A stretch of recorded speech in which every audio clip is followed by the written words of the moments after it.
1201 Southwest 17th Street, just over the bridge. Penn Flooring, quality customer service with a family touch. Ocala's information station, 1370 WOCA. Ocala!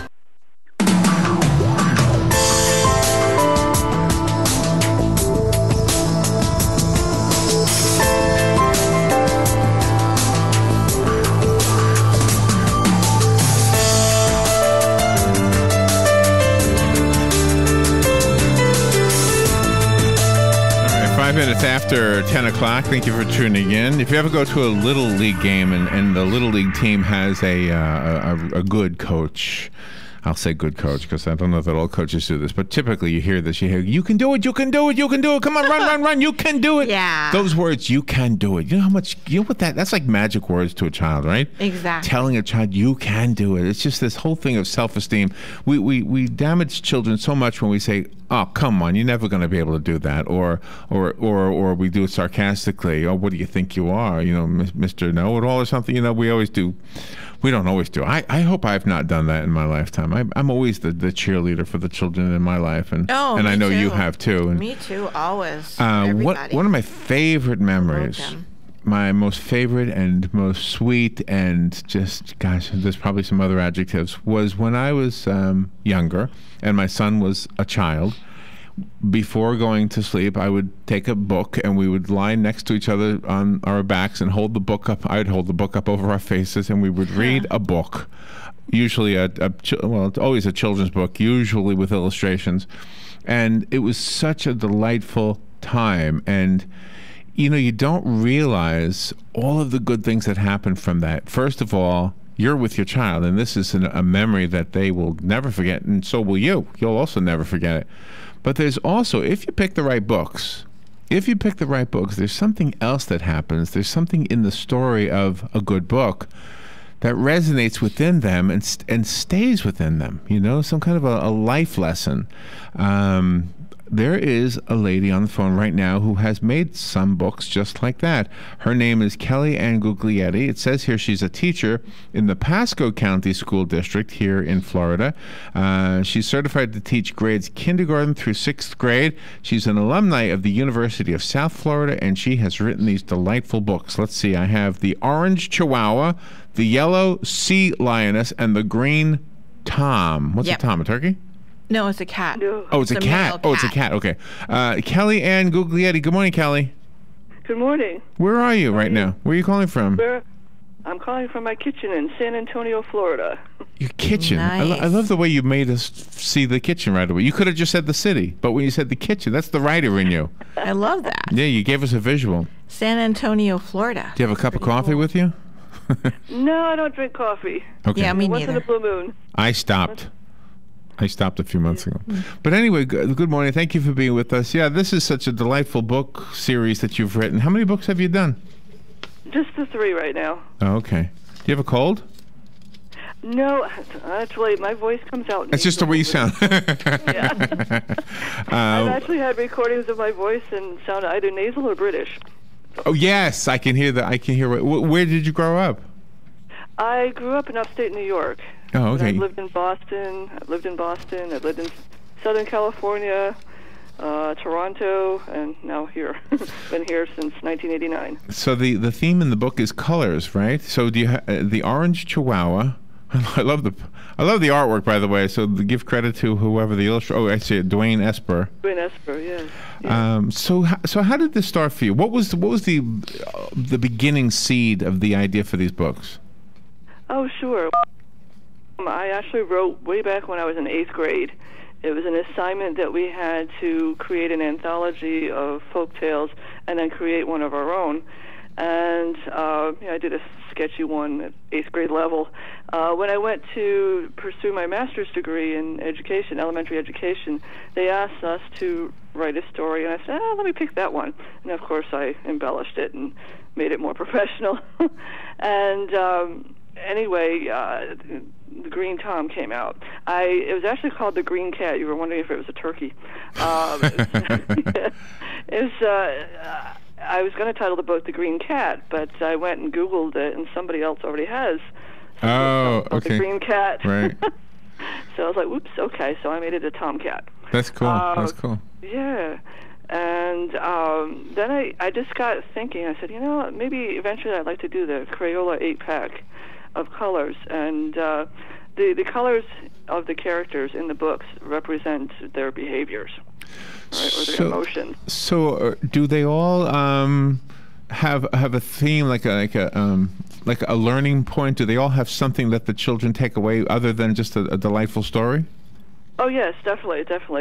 The overall message for all three is, it's okay to be yourself. That's it. The Green Tom gives that message by exploring the silliness of jealousy. It just doesn't get you anywhere. The Yellow Sea Lioness teaches you not to judge yourself by the talents of others. That it's okay I like to that. It's okay to have your own set of talents. And then the Orange Chihuahua emphasizes, again, being yourself and not trying to be someone else, because you get in trouble when you're trying to keep that facade going on.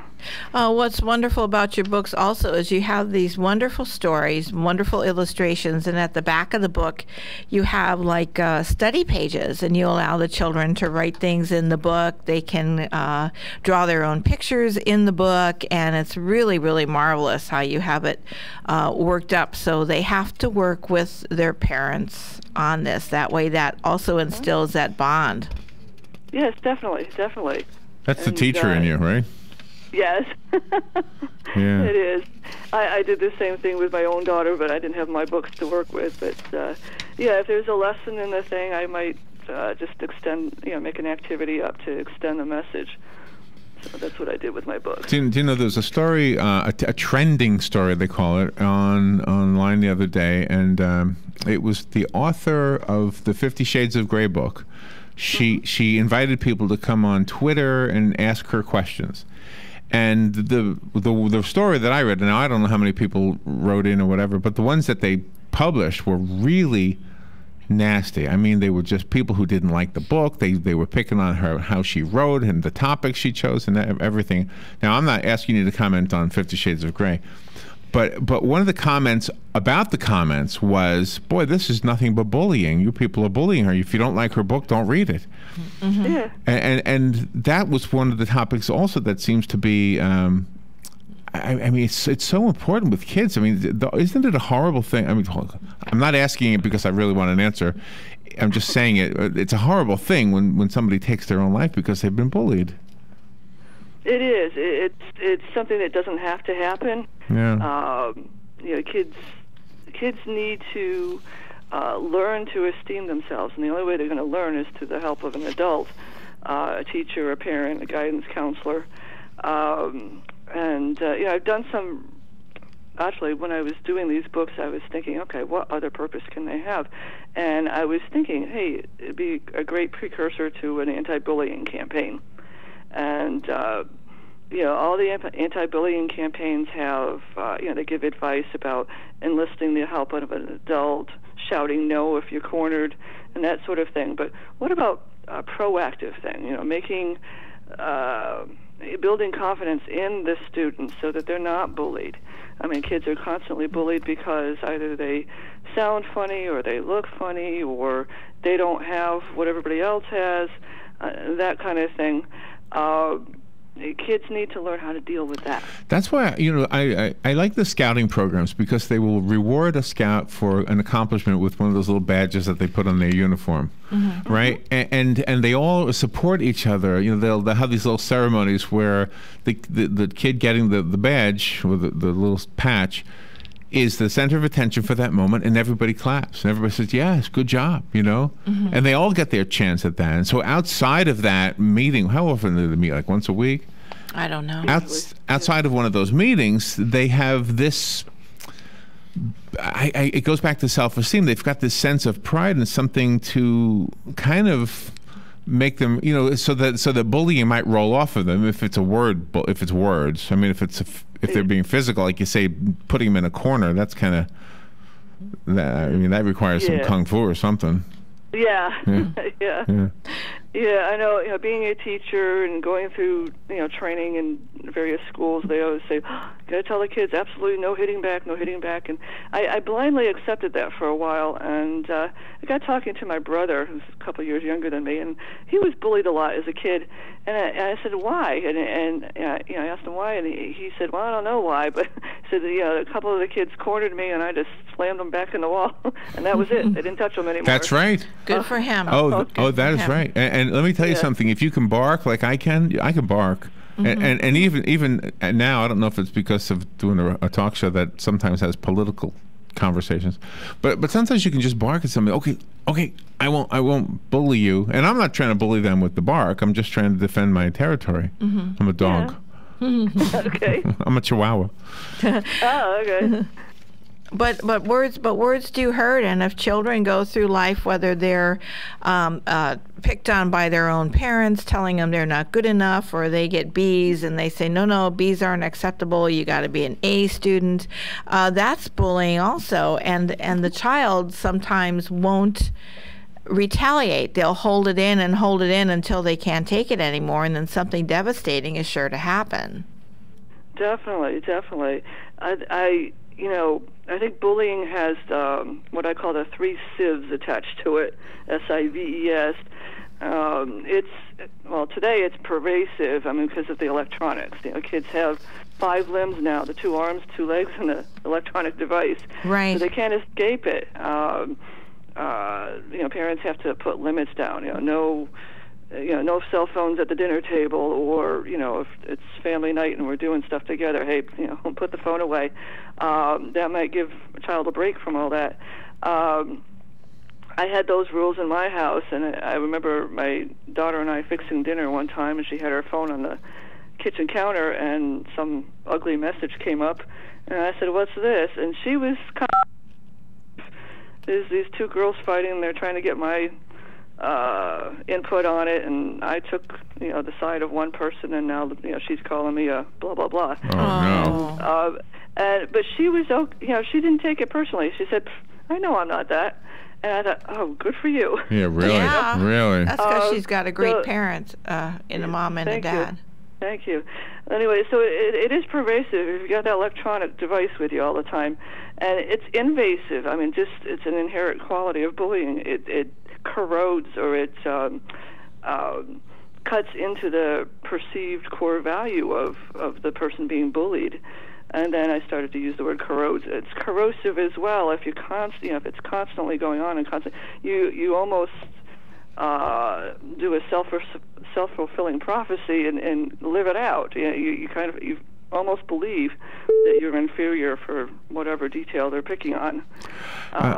Kelly, we need to take a little break, but we're coming back to you. So when we come back, I want to ask a couple of questions about the stories in the books themselves, so that people have a better idea of the books. Okay, Kelly Ann Guglietti. When we come back, we're talking about her children's book series that assists teachers, parents, and guidance counselors in teaching self-esteem to children who are young. It says here from the ages of 4 through 8 years old. And we'll talk to Kelly after the break. We'll be right back. The weather is brought to you by myfwc.com. Safe boating is no accident. Sunshine and building clouds today. Watch out for an afternoon and evening thunderstorm, the high 90 to 94. Partly cloudy overnight, low 71 to 75. Tomorrow, sunshine mixing with clouds, an afternoon and evening thunderstorm around, high 90 to 94. On Saturday, Independence Day, times of clouds and sun with an afternoon thunderstorm likely, the high 90 to 94. From the Florida Weather Center, I'm meteorologist Joe Lundberg. If you're anything like I was, the thought of getting older was the last thing on your mind. But here we are. For me, it started slowly. The lack of energy, never being in the mood, and when I was, I could never perform at my best. I tried the pills and other treatments with minimal results, and all but given up on my sex life. Then, I found the doctors at New Male Medical Center. Wow, they made a new male out of me. Feel like I'm 25 again. I have renewed vigor, so much more energy, and no longer worry about my performance. New Male treated me like my situation was one of a kind, with a custom treatment plan that really works. I feel great. They can create one for you too. It does not matter if you suffer from low testosterone, erectile dysfunction, or just want to last longer. New Male will help you. Call New Male Medical Center today at 352-404-4779. 352-404-4779. That's 352-404-4779. It will change your life. 352-404-4779. Want to learn more about your furnace or air conditioner? Tune in this Saturday for free tips and expert advice on how to get the most out of your heating and air conditioning system. Or get a free AC rejuvenation by being the first person to go to cleanmyac.com. That's cleanmyac.com. Saturday, free tips and expert advice how to get the most out of your heating and air conditioning system. Or get a free AC rejuvenation by being the first person to go to cleanmyac.com. That's cleanmyac.com. In 1870, federal legislation established July 4th as a national holiday. The Voice of South Marion wants to remind you of the freedom that it represents. Have fun and enjoy all the celebrations, but remember to keep it safe. Don't drink and drive, auto or boat. Be careful with fireworks and never allow youngsters to be unsupervised. Make this holiday one to remember for all the fun. Happy Independence Day from all of your friends at the Voice of South Marion. Hey, Matt, I know Sunrise Automotive does auto stuff, but I need some tires for my truck. Can you recommend someone? Yes, I can. We do that. No, I mean, I need them installed and balanced and all that. Yep, we do that. Well, my son needed his windows tinted. Yep, we do that. I need my too. seat replaced. Yep, we do that too. I need a new roof line, and a new spoiler, and a new trunk. We can even do that too. Okay, I get it. I suppose you can also do a radio show too, huh? Well, as a matter of fact, join me every Monday at 10 for auto repair with personal care here on The Source. Of course you do. All right, Kelly Ann Guglietti is on the phone. She's a teacher, and she's in her kitchen in what was the city again? Pasco. Is it in Pasco County? Yeah. Okay. San Antonio. San Antonio, It's not Florida. Texas, it's Florida. Right, and she's got some delightful books. There are three of them: the Orange Chihuahua, the Yellow Sea Lioness, and the Green Tom. They're for children, of course. Kelly, you know what I was thinking about during the break, and I went on Google real quickly, and it's amazing what you can find on Google. When I was in elementary school, this was in the 60s, one of the teachers in the school wrote a book, and it was the big deal at that time, and the book was called 100 Pounds of Popcorn, and I just found it on Amazon. Can you believe this? Wow, isn't that cool? Isn't that amazing? You should write the teacher. I wonder if she's still around. Yeah, have her on the air. Mrs. Krantz is her. Well, it says here Hazel Krantz. I never knew her first name. I just knew her as Mrs. Are you Mrs. Guglietti to the children? They call me Mrs. G because a lot of the kids can't say the last name. Oh, okay. And what grade do you teach? First. Oh, my goodness. Oh, one of the wonderful things I enjoyed about the Yellow Sea Lioness is that she didn't stay a child. She grew up into adulthood, and she had this whole self-esteem issue even growing up into adulthood because she felt she didn't touch anybody's life, and all of a sudden she realized she did, and that's an issue too with people. Oh yeah, definitely. I mean, if unchecked early, the poor self-confidence carries. Mm-hmm. Let me ask you something before we talk about the actual stories in the book. As a teacher, do you have a perspective of the children in your classroom that might be more revealing to you because you're the teacher than it might be to the parents? In other words, if a child is having a self-esteem issue, do you, because of being a teacher, have maybe a better vantage point? Maybe because we're out of the home, maybe we have a more objective thing, or we have more time with our kids than the parents do. I can remember, and I hate to. I'm the only person I remember as a child. I remember my son Alex, but I remember I felt more confident at home in my own neighborhood than I did in school. In school, I felt a little bit intimidated by the other kids or whatever. But at home, everybody was my friend, my family, on my block, if that makes sense. Yeah, I guess people can have confidence in their own elements. Yours being home, some kids are more confident out in the baseball field. Some kids are more confident in school because people have their areas. But those who display, obviously. So do you capitalize on that? Do you, like when you're working with a child to try to build self-esteem, do you say to yourself, what is this child good at? Let me make him feel good about his or her talent. Definitely. I intervene. My position is not actually in a whole classroom. I do small group intervention in reading and math, And so, all those kids come to me with a little poor self-confidence as far as those skills are concerned. So I will break things down a little further into steps that they can manage, and then I'll praise them on that. I say, look, you got this far. Let's try something else. All right, and then, you got this far. Let's try something else until they finish the whole task and they realize, I can do it. And, we celebrate with stickers or high fives or whatever, and then they're pumped up. Oh, nice. Sometimes people say that giving too much praise to your child is wrong and it will hurt them. But in my opinion, I don't think so. I think that helps them become more well-rounded because they themselves can see their shortcomings, and sometimes they see a mirror effect looking at others, and they recognize that as a quality in themselves, whether it's good or bad, and then they do something about it either way. Definitely. One thing, when I was given that question to consider, I thought, I'd like to differentiate between constant and consistent. Because constant praise, this might shock you at first, but constant praise is, praising every little thing in the book always. Mm-hmm. All right? And, eventually Johnny's got to be able to brush his teeth on his own, or he's got to be able to, use a tissue on his own. You're not going to be praising those things when they're 12 and 13. Right. That's right, yeah. But consistent is, yes, when they're learning those skills, all right, when they're real little, there's only a certain level of skills that you're going to expect from the child at that age. When they master those, yes, way to go. And once they become habits, there'll be new stuff, new things to praise. So yes, praise them. Tell them how proud you are on their birthdays and on their milestones, and when they get awards at school and that sort of thing. But also, praise can come non-verbally. All right, their value can come non-verbally by having consistent routines at home. All right, and having consistent routines at home, and making sure that they have safe areas to play. Yeah, right. Do you test the books on the children in your class? Yes, I have read them, actually. I read the first two. The third one wasn't out in time for a Great American Teach-In. So, yes, they loved the book. Do they have a favorite?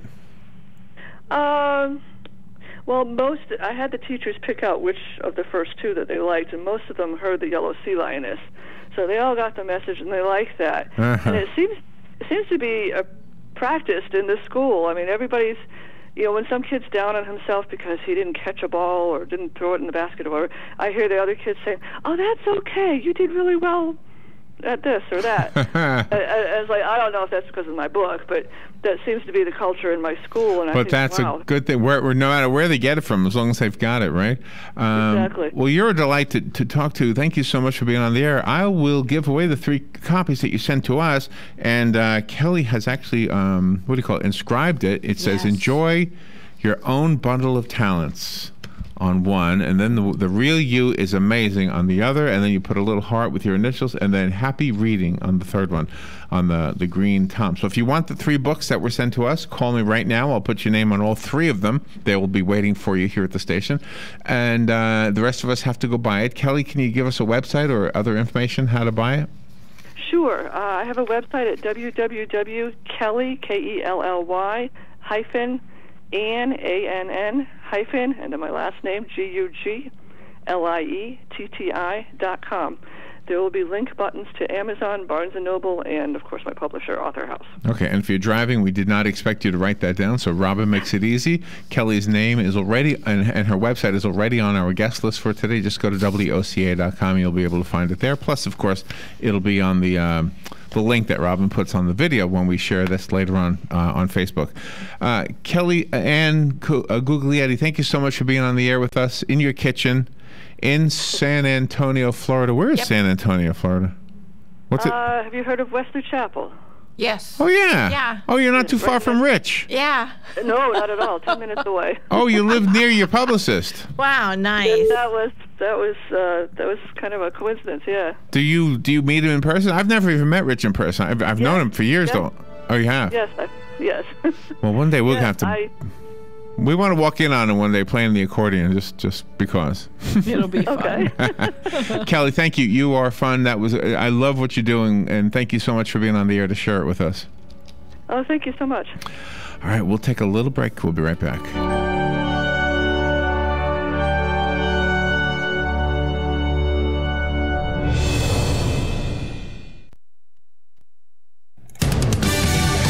Fox News Radio, I'm Lillian Wu. Gulf states reach a historic agreement with BP over the Deepwater Horizon oil spill. Today's settlement is a game changer for Louisiana, its communities, and its families. Louisiana Attorney General Buddy Caldwell, the Justice Department calls the $18.7 billion settlement the largest with a single entity ever in America. A lockdown at the Navy